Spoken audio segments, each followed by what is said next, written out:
वही चलिए एक मैथ का छोटा सा क्वेश्चन कर लेते हैं, मार्केट प्राइस और सीपी प्राइस वाला। ठीक है, ध्यान से देखिएगा, इस क्वेश्चन को सॉल्व करिएगा, कोशिश करिएगा सॉल्व हो जाए आपसे भी। ठीक है, तो चलिए सॉल्व करते हैं इस क्वेश्चन को। देखिए पहले तो फॉर्मूला आप लोग लिख लीजिएगा, एमपी और सीपी का क्या होता है। तो ये होता है 100 प्लस माइनस आपका जो भी प्रॉफिट एंड लॉस है वो आप यहाँ लिख लीजिए। ठीक है, और डिवाइड बाई 100 माइनस डिस्काउंट का जो भी अमाउंट रहता है।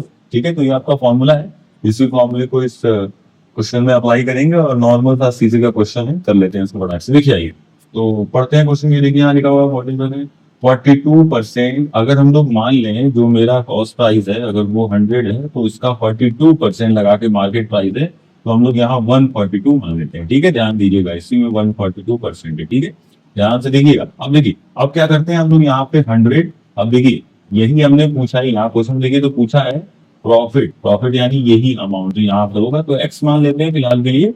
और नीचे देखिए यहाँ लिखा हुआ है क्वेश्चन में कि 15% डिस्काउंट देके यानी 100, तो क्या होगा यहाँ पे 85%। ठीक है, 85 हमारा मेन अमाउंट होगा, हमने 100 माना। अब देखिए इस चीज को काटिए पीटिए, थोड़ा सा काट कूट के देखिए, 5 से काटे 20 आ जाएगा, 5 से काटेंगे यहाँ पे 17 आ जाएगा। ठीक है, अब देखिए इसी चीज को यहाँ से काट पीट के नॉर्मल सॉल्व कर लीजिए। ये 2 से काट लीजिए इसको, यहाँ पे आप 7 बार में, 1 बार में, और 2 से काट के यहाँ पे 10 बार। ठीक है, नॉर्मल से। अब देखिए 17 को इससे मल्टीप्लाई कर लीजिए इन दोनों को, इसको और इसको, तो 71 जा 7, और यहाँ पे आता है तो 70, यहाँ पे जुड़ा तो 20 आ गया। ठीक है, अब ध्यान दीजिएगा ये ऐसे आंसर आ गया आपका। ठीक है, अब ये जो 10 है इसको आप यहाँ पे पॉइंट में लगा लीजिए तो ये भी कट जाएगा। ठीक है, तो आंसर आपका इतना आया।